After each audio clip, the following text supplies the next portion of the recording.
Students, तो आज हम लोग दो चर वाले रैखिक समीकरण का क्लास नंबर 3 कर रहे हैं। ऑलराइट, तो इसमें हम लोग जो है इलिमिनेशन मेथड यानी विलोपन विधि को पढ़ रहे थे और अभी आपको विलोपन विधि का ही आगे करना है। चलिए, तो ध्यान दीजिए।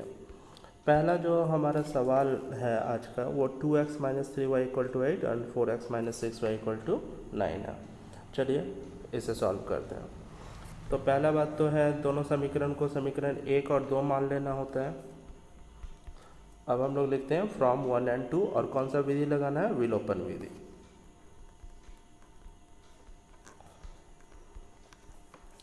तो ध्यान देंगे स्टूडेंट्स, पहला है हमारे पास 2x - 3y = 8 और दूसरा है 4x - 6y = 9। चलिए अब देखिए इसे। तो करना क्या है इसमें, बेसिकली किसी एक को घटाना है। यहाँ तो y का भी साइन सेम है, x का भी साइन सेम है, यानी श्योरली घटाना होगा, जोड़ने से नहीं होगा। तो अब आपका मर्जी, किसे भी घटा सकते हैं। चलिए हम लोग अभी x को घटाना चाहते हैं। तो x को घटाने के लिए स्टूडेंट्स देखिए, या तो आप ये कर सकते हैं कि x का कॉफिशिएंट ऊपर में 2 है, नीचे में 4 है। आप या तो ये कर सकते हैं कि नीचे में 2 से गुना कर सकते हैं यहाँ पर, या ऊपर में 4 से गुना कर सकते हैं और बैलेंस सॉल्व कर सकते हैं। या दूसरा तरीका ये है कि आप कॉफिशिएंट्स इक्वल कर सकते हैं। जैसे आप यहाँ देख रहे हैं नीचे वाले में x के पास 4 है, तो इस 4 के बराबर ही ऊपर वाले का 4 बना दिया जाए। तो ये थोड़ा ज़्यादा आसान होता है, इसके लिए सिर्फ ऊपर में 2 से गुना करना है।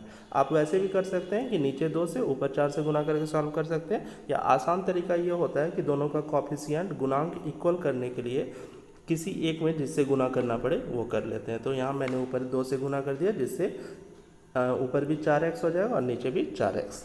चलिए, तो 2 से जब गुना होगा तो देखिए कितना हो जाएगा। यह 4x - 6y = रहेगा 8 × 2 = 16 और यहाँ रहेगा 4x - 6y = 9। चलिए अब जो है इसे हम लोग घटाते हैं स्टूडेंट्स, क्योंकि साइन सेम है तो सब्ट्रैक्ट ही होगा। यहाँ प्लस था, माइनस हो जाएगा, यहाँ माइनस है, ये प्लस हो गया, ये प्लस था, यहाँ माइनस हो जाएगा। तो आप देखिए +4y और -4y ये तो कैंसिल हो गया। उसके बाद -6y और +6y, ध्यान से देखिए स्टूडेंट्स, तो ये भी कैंसिल हो गया। तो लेफ्ट पोर्शन में हमारे पास कुछ भी नहीं बचा, कुछ भी नहीं बचा मतलब 0 बचा, इक्वल टू 16 में 9 घटाएंगे तो कितना हो जाएगा स्टूडेंट्स? 7। तो अब देखिए यहाँ ना x बचा ना y बचा और 0 = 7 आ गया। ये ट्रू स्टेटमेंट है या फॉल्स स्टेटमेंट है? तो आपको पता है 0 कभी 7 के बराबर नहीं हो सकता है, तो यह असत्य कथन है, या लिख देंगे which is false. Which is false जो गलत है या जो असत्य कथन है। आपने पढ़ा हुआ है जब कोई असत्य कथन आ जाता है तो इसका अर्थ हुआ इस समीकरण का कोई भी हल नहीं होगा। तो यहाँ लिख सकते हैं अतः इसका कोई हल नहीं है। आपको यह भी याद होगा कि यदि कोई ट्रू स्टेटमेंट आ जाता है, जैसे 7 = 7 या 0 = 0, ऐसा कोई यदि स्टेटमेंट आ जाता हमारे पास, तो वैसे केस में ट्रू स्टेटमेंट में जो है क्या होता है स्टूडेंट? ट्रू स्टेटमेंट में अपरिमित रूप से अनेक हल होते हैं, लेकिन यदि फॉल्स स्टेटमेंट आ गया तो इसका कोई हल नहीं होगा। चलिए अब हम लोग दूसरे क्वेश्चन पर आते हैं। चलिए नेक्स्ट क्वेश्चन है हमारा 5x - 3y = 11 और -10x + 6y = 22।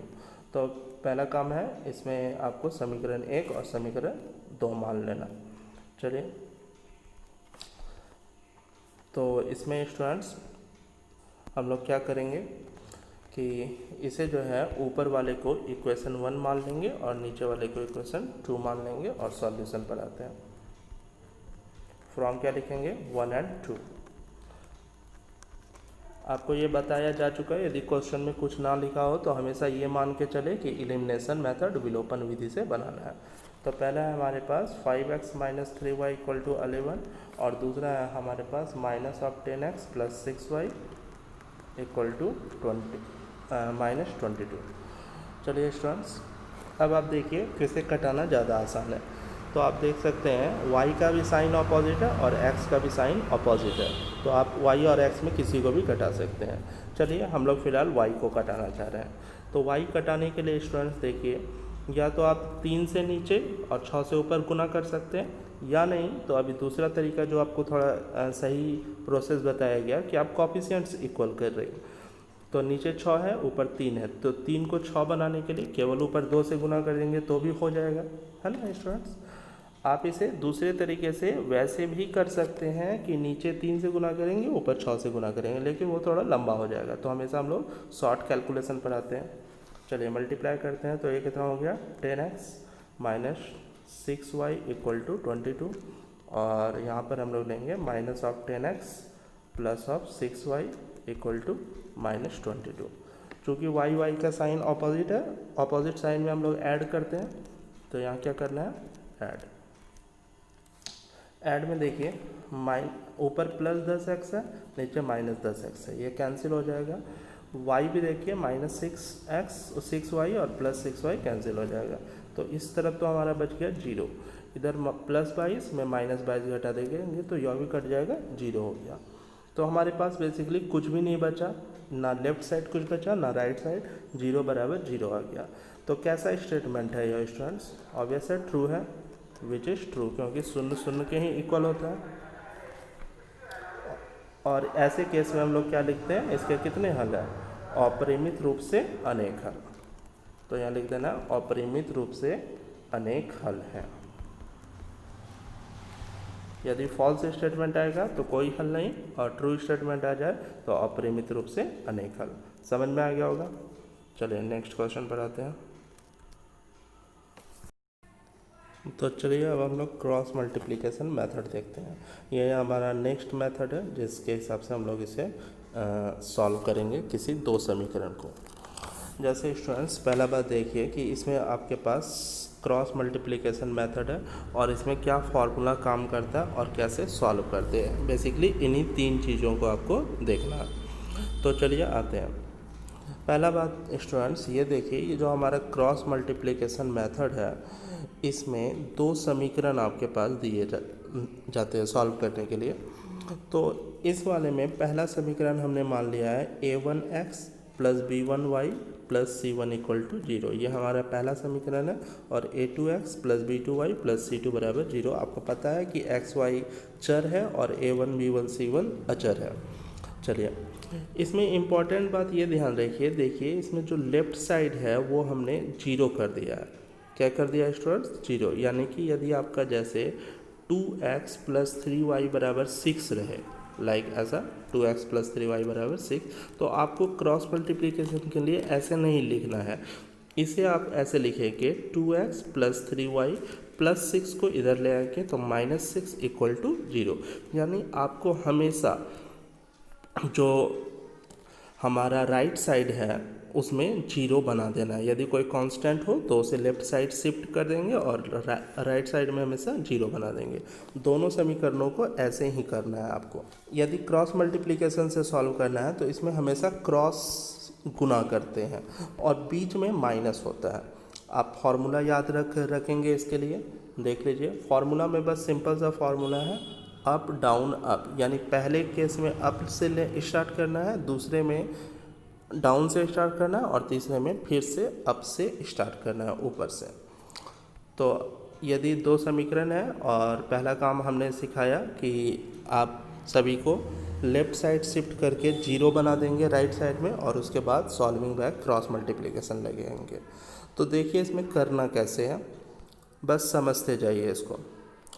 देखिए जैसे हमने पहले x लिया, पहले क्या लिया है स्टूडेंट्स? x, क्योंकि फर्स्ट वाले में देखिए कॉमन पार्ट क्या है? x है, इसलिए इसमें हमने x लिया। तो यहाँ पर x बाय लिखना है। क्या लिखना है? x बाय जब हम लोग x लेंगे तो ये पोर्शन ख़त्म हो जाएगा, जिस पोर्शन को लेंगे वो ख़त्म हो जाएगा, तो इस पोर्शन को ख़त्म कर देना है। ये पोर्शन ख़त्म हो गया तो देखिए ये 4 पोर्शन आपके पास बचा।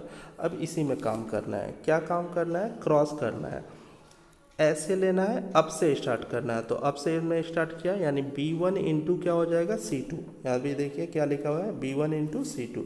इस तरीके से है b1 यहाँ B1 है और यहाँ पर क्या है C2, तो B1 इंटू C2, फिर ऐसे आना है, इस तरीके से क्रॉस करना है।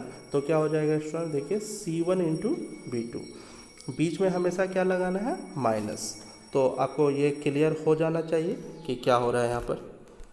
दूसरा को देखते हैं। तो दूसरा हमारा क्या है, ध्यान देंगे। दूसरा में हमारे पास है, सेकंड में देखिए स्टूडेंट्स y कॉमन है क्योंकि इसमें y है दूसरा वाला में, तो हम लोग इस पोर्शन को ख़त्म कर देंगे, तो ऊपर लिखेंगे y बाय। अब देखिए दूसरा में आपको स्टार्ट कहाँ से करना था, डाउन से, तो इसके बाद डाउन से यानी कि यहाँ से स्टार्ट करना है। तो कौन कौन मल्टीप्लाई होगा, देखिए A2 गुना होगा A2, इधर से चलेंगे ना, ऐसे क्रॉस होगा, तो A2 गुना C1 होगा। तो यहाँ देखिए A2 इंटू C1 लिखा गया, फिर बीच में हमेशा माइनस लगाएंगे, फिर ऐसे आएंगे, एक बार इधर से और फिर एक बार इधर से, तो इधर से हो जाएगा आपका देखिए A1 इंटू C2। तो ये क्लियर है कि किस तरीके से किया, जिसको लिया वो ख़त्म हो गया, सेकंड वाला था तो सेकंड में डाउन से स्टार्ट करना है, तो इन दोनों को मल्टीप्लाई किए, फिर इन दोनों को मल्टीप्लाई किए। चलिए अब देखिए इसी तरीके से तीसरे वाले में आते हैं। तो यहाँ देखिए स्टूडेंट, तीसरे वाले में तो कुछ भी कॉमन नहीं है, जैसे C और C1 और C2 है तो कुछ कॉमन नहीं है, तो हम लोग कॉमन मान लेंगे 1, तो इसमें ऊपर 1 लिखना है। जैसे पहले वाले में कॉमन x था तो ऊपर x लिखे, दूसरे में y आ रहा था तो ऊपर y लिखे, और तीसरे में कुछ कॉमन नहीं है तो 1 लिखेंगे। अब 1 लिखेंगे तो अभी बताया गया जिस वाले को लेंगे वो ख़त्म हो जाएगा, तो ये ख़त्म हो गया। अब ये जो कि थर्ड वाला है, इसमें हम लोग कहाँ से आए थे आपको पता है, अप से आए थे, इसलिए ये हुआ था। सेकंड वाला था तो उसमें कहाँ से आए थे स्टूडेंट, डाउन से। अब इसमें फिर से कहाँ से आना है, अप से।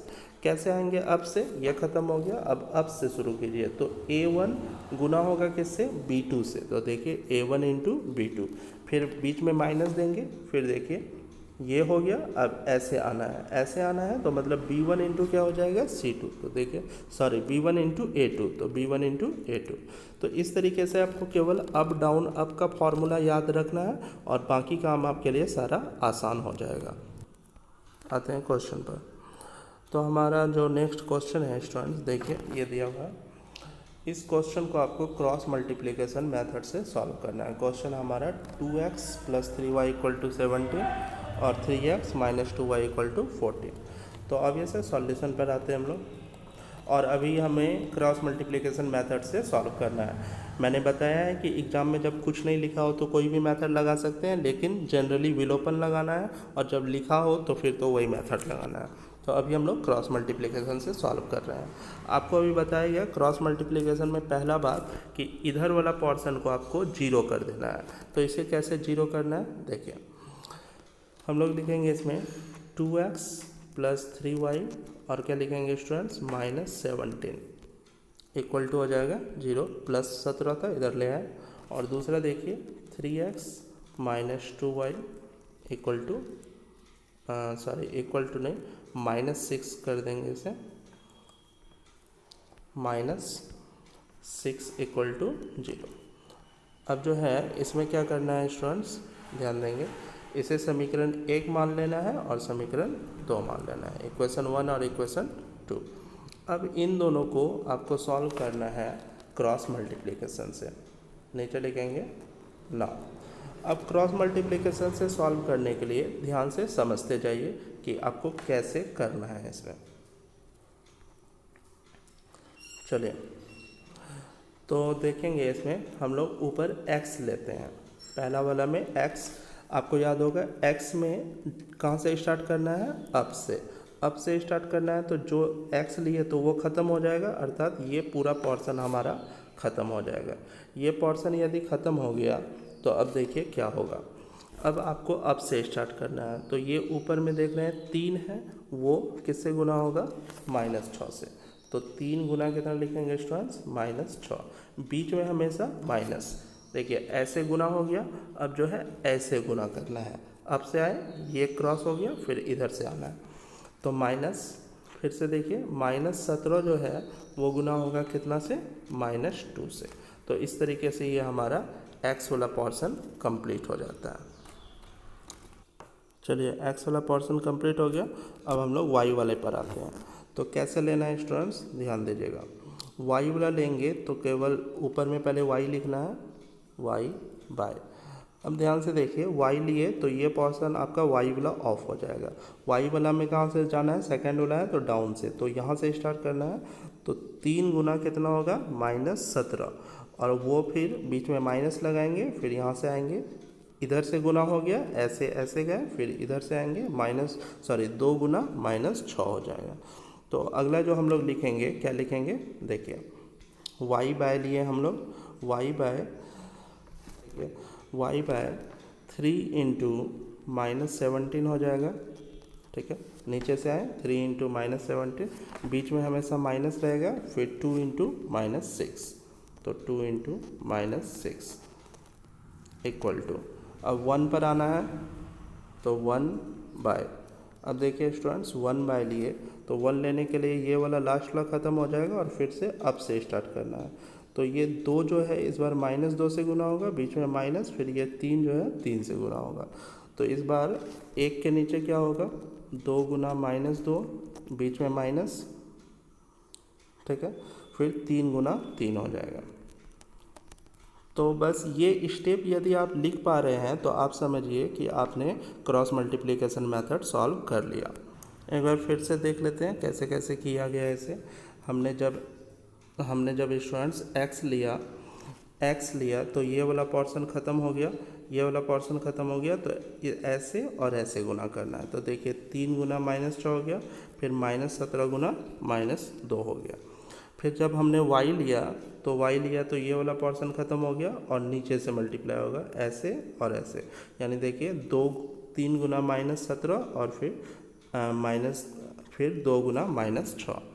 उसी तरीके से जब हमने 1 लिया लास्ट वाला तो ये पोर्शन ख़त्म हो जाएगा, और इस पोर्शन के ख़त्म होने के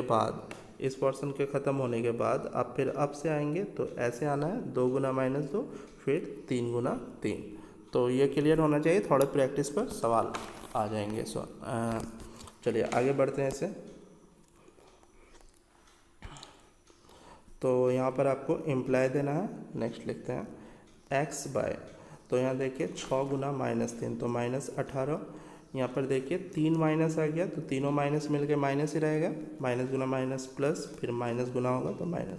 17 गुना 3 कितना हो जाएगा स्टूडेंट्स, 34, बराबर y बाय, देखिए 17 गुना -3 तो -51 हो गया, 2 माइनस है तो प्लस हो जाएगा, 6 गुना 2 12, बराबर 1 बटा, देखिए 2 गुना -2 तो -4, बीच में माइनस रहेगा और 3 गुना 3 हो जाएगा 9।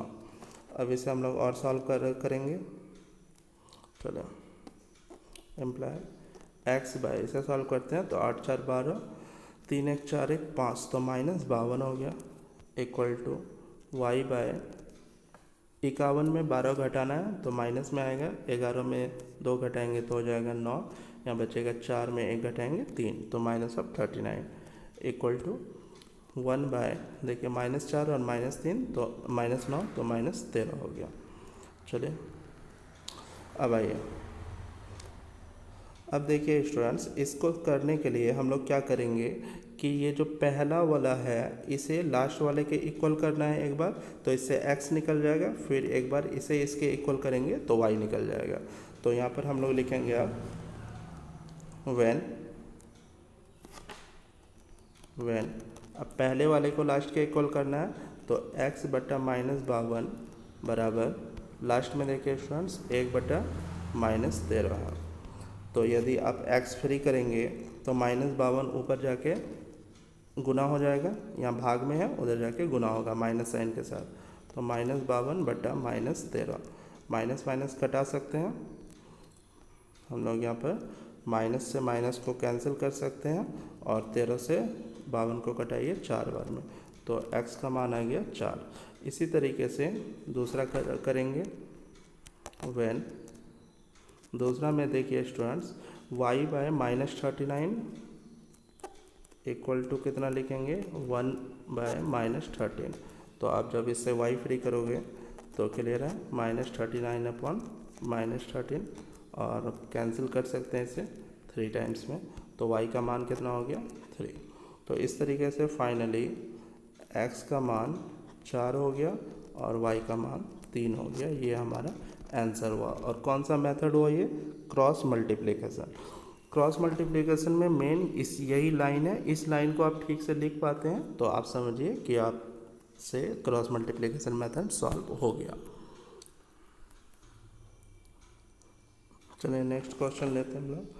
इसे भी क्रॉस मल्टीप्लिकेशन से करना है। तो क्वेश्चन देखिए, 4x minus 7y plus 28 equal to 0 है, 5y minus 7x plus 9 equal to 0। तो यहाँ पर देखिए सेकंड वाले इक्वेशन में थोड़ा अरेंजमेंट अपोजिट है, x पहले होना चाहिए और y बाद में।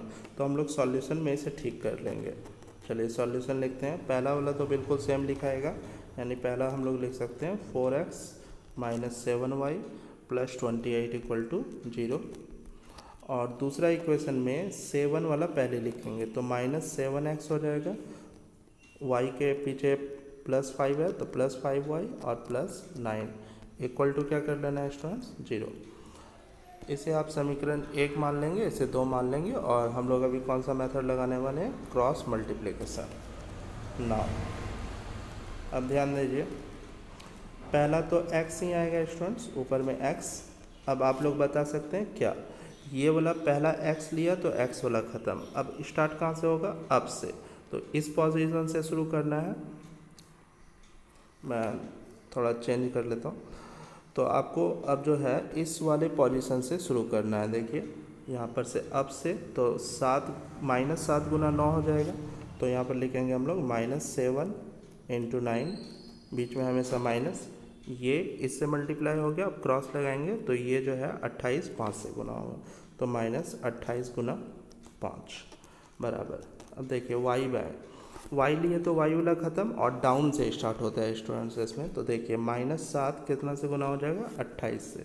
तो -7 गुना 28 लिखेंगे, बीच में हमेशा माइनस रहेगा, बाय माइनस। तो ये डाउन से गए, -7 28 से गुना हुआ। अब जो है 4 9 से गुना हो जाएगा, तो माइनस हो जाएगा 4 इंटू 9 इक्वल टू, लास्ट में आते हैं। लास्ट में क्या होता है स्टूडेंट्स? 1/। तो 1/, में क्या लेंगे? देखिए तो ये लास्ट वाला पोर्शन ख़त्म हो जाएगा, फिर अब से शुरू करना है। तो 4 गुना 5 होगा, तो नीचे लिखेंगे हम लोग 4 इंटू 5, बीच में हमेशा माइनस, और ये मल्टीप्लाई हो गया 4 इंटू 5। अब इधर से आएंगे -7 इंटू -7, तो -7 इंटू फिर से -7। तो अब ये स्टेप यदि आप लिख पाते हैं तो आपने समझिए कि सॉल्व कर लिया है। अब इसे हम लोग आगे बनाते हैं। देखिए स्टूडेंट्स, x/7 गुना 9 करेंगे तो -63 हो जाएगा, और -28 बचे 140 इक्वल टू y/-7 गुना 28 कीजिए तो आपको मिलेगा रिजल्ट -196, और -4 इंटू 9 कीजिए तो रिजल्ट मिलता है 36 इक्वल टू 1/, नीचे देखिए 4 इंटू 5 तो 20 हो गया। यहाँ देखिए 3 माइनस है, 3 माइनस मिल के माइनस ही रहेगा, और 7 टाइम्स 7 49। चलिए अब जो है इसे आगे सॉल्व करते हैं हम लोग। x/-63 और -140 ये सॉल्व करेंगे तो माइनस हो जाएगा 203। उसी तरीके से y/, इसको सॉल्व कीजिए तो -6 12, 9 4 13, और 9 4 13 और 2 हो गया, तो यहाँ -232 हो गया। उसी तरीके से 1/, यहाँ देखिए इसमें घटाएंगे तो -29 बच जाएगा। अब आपको पता है पहले वाले को लास्ट के इक्वल करना है, तो यहाँ व्हेन लिखेंगे, व्हेन x/2 -203 इक्वल टू 1/-29। तो इसे सॉल्व करेंगे तो x का वैल्यू देखिए -203 बटा -29 हो जाएगा। माइनस माइनस कटा सकते हैं, ये देखिए 29 से 203 जो है एग्जैक्टली 7 बार में कट जाएगा, तो x का मान 7 हो गया। वैसे ही यहाँ पर लेना है व्हेन y/-232 इक्वल टू 1/-29। इसे सॉल्व करेंगे तो y का मान, ये भाग में है उधर जाके गुना होगा, तो -232 बटा -29 हो जाएगा, माइनस माइनस कटा सकते हैं, 29 से 232 को कटाइए तो ये आपका हो जाएगा 8। तो फाइनली यदि बोला जाए तो x का मान आ गया हमारे पास 7 और y का मान हो गया 8। ये मेथड क्रॉस मल्टीप्लिकेशन मेथड हुआ जिससे हमने सॉल्व किया। चलिए आगे देखते हैं हम लोग। चलिए नेक्स्ट क्वेश्चन पर आते हैं।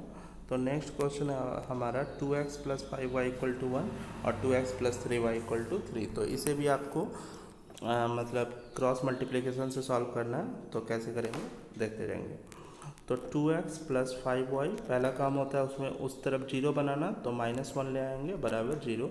और उसी तरीके से इसे भी लिखेंगे 2x + 3y -3 हो जाएगा स्टूडेंट्स = 0। अब इसे आप चाहें तो समीकरण 1 और 2 मान सकते हैं और क्रॉस मल्टीप्लिकेशन मेथड से अब हम लोग इसे सॉल्व करेंगे। तो ध्यान दीजिए, पहले क्या आएगा स्टूडेंट्स x। अभी आप सीख चुके हैं x वाला पोर्शन ख़त्म, यहाँ से स्टार्ट होगा। तो देखिए 5 को किससे गुना होगा, -3 से। 5 गुना -3, बीच में माइनस हो जाएगा। फिर ऊपर से इधर से लिया हमने, 5 को 3 से गुना किया, अब 1 को 3 से गुना करेंगे तो -1 गुना हो जाएगा 3 = y में स्टूडेंट्स याद होगा डाउन से स्टार्ट करना होता है, तो डाउन से देखते जाइए। 2 × -1, आप लोग इक्वेशन पर नज़र बनाए रखिए कैसे लिखा जा रहा है। 2 × -1, फिर माइनस लगाएंगे, फिर 2 × -3 हो जाएगा। और = लास्ट में हम लोग 1 लेते हैं, 1/। तो 1/, में लेंगे तो फिर अब से स्टार्ट होगा। तो 2 × 3 - 5 × 2, 2 × 3 - 5 × 2। तो ये बस उसी मेथड पर है, अप डाउन अप के हिसाब से हमने क्रॉस मल्टीप्लिकेशन लगाया। अब सिंपली इसे सॉल्व करना है। तो इसे मैं जल्दी से सॉल्व कर देता हूँ। x बाय कितना लिखेंगे, -15 और माइनस माइनस प्लस हो जाएगा 3। y बाय -2 और 3 माइनस है, सॉरी 2 माइनस है तो +6 हो जाएगा। और यहाँ पर देखिए 1/6 - 10, इसे हम लोग सॉल्व करेंगे तो x बाय -12 हो गया, y बाय 4 हो जाएगा और x 1/-4 हो जाएगा। तो अब आप लोग इसे अलग अलग कर सकते हैं। वेन आते हैं, वेन x बाय -12 = 1/-4, तो हम लोग देख सकते हैं कि x का जो मान होगा वो -12/-4 कैंसिल होके 3 हो जाएगा। उसी तरीके से नेक्स्ट लेंगे वेन y बाय 4 = 1/-4, तो y का वैल्यू 4/-4 हो जाएगा, ये कैंसिल करके -1 हो जाएगा। तो इस तरीके से x का वैल्यू जो है आपका फाइनली 3 हो गया और y का वैल्यू -1। तो आप इसमें फाइनली बोल सकते हैं कि x बराबर 3 और y बराबर कितना गया, -1। तो ये हमारा आंसर हुआ बाय क्रॉस मल्टीप्लिकेशन। चलिए अब कुछ क्वेश्चन है, इसे आप लोग बना के ग्रुप में पोस्ट करेंगे। चलिए देखिए क्वेश्चन पहला है 6x - 5y - 16 = 0, 7x - 13y + 10 = 0, और बगल में सभी का आंसर दे दिया गया है। तो आप लोग इसे बनाकर ग्रुप में पोस्ट करेंगे। चलिए अब नेक्स्ट कॉन्सेप्ट पर आते हैं। चलिए अब नेक्स्ट देखिए, तो हमारा है कि जब भी कभी स्टूडेंट्स किसी तल पर, तल का मतलब समतल या प्लेन बोल सकते हैं, किसी तल पर जब जो है 2 रेखा दिया गया हो तो उसके बारे में 3 स्थितियां हो सकती है। कोई भी तल पर जब आपके पास जो है क्या दिया गया हो स्टूडेंट्स, 2 रेखा, तो उसके बारे में आप 3 बात बोल सकते हैं कि 3 स्थितियां उस केस में हो सकती है। क्या क्या हो सकता है, तो देखिए पहला केस हो सकता है कि दोनों रेखाएं प्रतिच्छेदी हो। प्रतिच्छेदी होने का मतलब इंटरसेक्टिंग, अर्थात एक दूसरे को काट रहा है। तो देखिए जैसे ये एक दूसरे को काट रहा है तो एक जगह पर इसका कटान बिंदु बनेगा।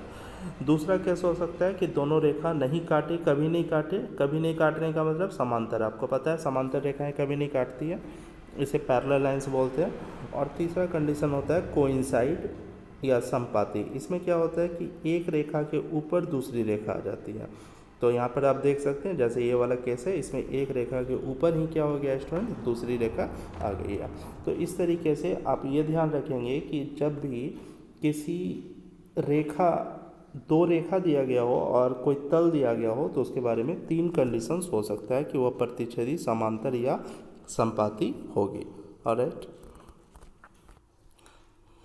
चलिए स्टूडेंट्स अब आगे देखते हैं। तो आप लोगों को ये बात पता होगा कि रैखिक समीकरण का ग्राफ एक सरल रेखा होता है। ये बात हम लोगों ने पॉलिनोमियल में चैप्टर में भी पढ़ा है, क्योंकि रैखिक समीकरण का पावर 1 होता है और यदि पावर 1 रहेगा तो उसका ग्राफ जो है हमेशा एक सरल रेखा होगा। ये बात आप लोग पढ़ चुके हैं। आपको ये भी याद होगा कि जो हमारा ये होता है द्विघात समीकरण होता है या द्विघात जो है समीकरण होगा उसका, या द्विघात बहुपद होगा, उसका जो ग्राफ होता है वो हमेशा पैराबोला या परवलय होता है। तो लेकिन जो रैखिक होगा उसका ग्राफ एक सरल रेखा होगा। तो ये क्लियर हो जाता है। चलिए आगे देखिए। मान लीजिए आपके पास 2 समीकरण उसी तरीके से दिए गए हों, a1x plus b1y plus c1 बराबर 0। हम लोग उधर भेज के 0 कर लिए और यहाँ भी वैसा ही किया गया है सेकेंड इक्वेशन में। तो इसके गुणांकों की तुलना द्वारा आप बहुत सारा बात बता सकते हैं। क्या सब बात है देखते जाइए। गुणांकों के अनुपात की तुलना, हम लोग अभी क्या कर रहे हैं, इसका गुणांक। गुणांक का मतलब जो इसमें अचर है, जैसे x के पीछे a1 है, यहाँ x के पीछे a2 है, तो ये चर, ये जो है अचर वाला क्या हम लोग तुलना कर रहे हैं। चले देखिए, जब ये कंडीशन लगे कि a1/a2 not equal to b1/b2 रहे, a1/a2 not equal to b1/b2 रहे, तो इसका जो हल होगा उसमें केवल एक हल होगा। ऐसे में क्या होगा स्टूडेंट, इसका केवल एक हल को ही अद्वितीय हल भी कहते हैं। तो दोनों का मतलब सेम है, एक हल बोलेंगे या अद्वितीय हल बोलेंगे। ऐसे केस में जब a1/a2 not equal to b1/b2 रहे तो उसका जो ग्राफ बनेगा वो प्रतिच्छेदी होगा। और ऑब्वियस है यदि प्रतिच्छेदी होगा तो कितना कटान बिंदु होगा, एक कटान बिंदु। आप यहाँ देख भी सकते हैं, ये ग्राफ है इसका, और देखिए इसमें कटान बिंदु कितना है, एक कटान बिंदु है। चूँकि इसका हल आ रहा है, केवल एक हल आ रहा है, यदि हल निकलता है तो उसे हम लोग संगत बोलते हैं, ठीक है। और इसका ग्राफ इस प्रकार का होगा। वैसा ही देखिए सेकंड में, यदि a1/a2 इक्वल टू b1/b2 और नॉट इक्वल टू c1/c2 हो जाए तो ऐसे केस में जो है कोई हल नहीं होगा। कोई हल नहीं होने का मतलब इसका ग्राफ समांतर बनेगा। समांतर ग्राफ में क्या कटान होगा, तो एक भी कटान नहीं होगा। आप देख सकते हैं ये समांतर ग्राफ है, तो इसमें एक भी कटान नहीं है, एक भी कटान नहीं है, इसलिए इसके कटान बिंदुओं की संख्या 0 हो जाएगी। चूँकि यहाँ देख सकते हैं कोई हल ही नहीं है, और आप पढ़ चुके हैं जब हल नहीं होता है तो वो असंगत होता है, इसलिए यह असंगत हो गया। नेक्स्ट आइए और लास्ट वन, यदि तीनों बराबर हो जाए, यानी a1/a2 बराबर b1/b2 बराबर c1/c2, तो ऐसे केस में अनेक हल होता है, या इसको पूरा लिखते हैं अपरिमित रूप से अनेक हल। अनेक हल का मतलब जो ग्राफ बनेगा वह संपाती होगा, और संपाती का मतलब एक दूसरे के ऊपर। तो आप सोच सकते हैं इसमें जितने भी बिंदु है सभी बिंदु जो है एक कटान बिंदु है, तो इसमें अनेक कटान बिंदु हो जाएंगे। इसमें आप ऊपर वाले में देखिए, इसमें एक कटान बिंदु है, इसमें कोई नहीं है, लेकिन इसमें एक के ऊपर एक है, तो इसका मतलब हो गया इसमें अनेक कटान बिंदु होंगे। चूँकि यहाँ अनेक हल आ रहा है, चूँकि हल आ रहा है, यदि हल आए तो इसे हम लोग संगत बोलेंगे। तो इस तरीके से 2 समीकरण देके बोला जाए कि बताइए इसका ग्राफ कैसा होगा, तो आपको ग्राफ खींचना नहीं है, केवल आप इस अनुपात की तुलना करके बता सकते हैं कि उसका ग्राफ कैसा होगा। पूछा जाए 2 समीकरण दे दे, पूछ ले कि बताइए इसके कितने हल होंगे, तो इसी अनुपात के द्वारा आप हल को भी बता सकते हैं, उसका कैसा ग्राफ होगा वो बता सकते हैं। ग्राफ बनाना नहीं है, बनाने वाला काम लास्ट में होगा। उसके ग्राफों में कटान बिंदु कितना होगा केवल अनुपात की तुलना करके बता सकते हैं, और वो संगत होगा या असंगत होगा ये बात भी आप बता सकते हैं। तो आप देखिए आपने बनाया कुछ नहीं, लेकिन केवल अनुपात से आप इसके बारे में बहुत सारा प्रिडिक्ट कर सकते हैं, और इसलिए इस पूरे टेबल को अच्छे से याद कर लेंगे। इस पर हम लोग क्वेश्चन जो है कल करेंगे। और राइट स्टूडेंट्स, चलिए आज के लिए हम लोग यहाँ तक रखते हैं।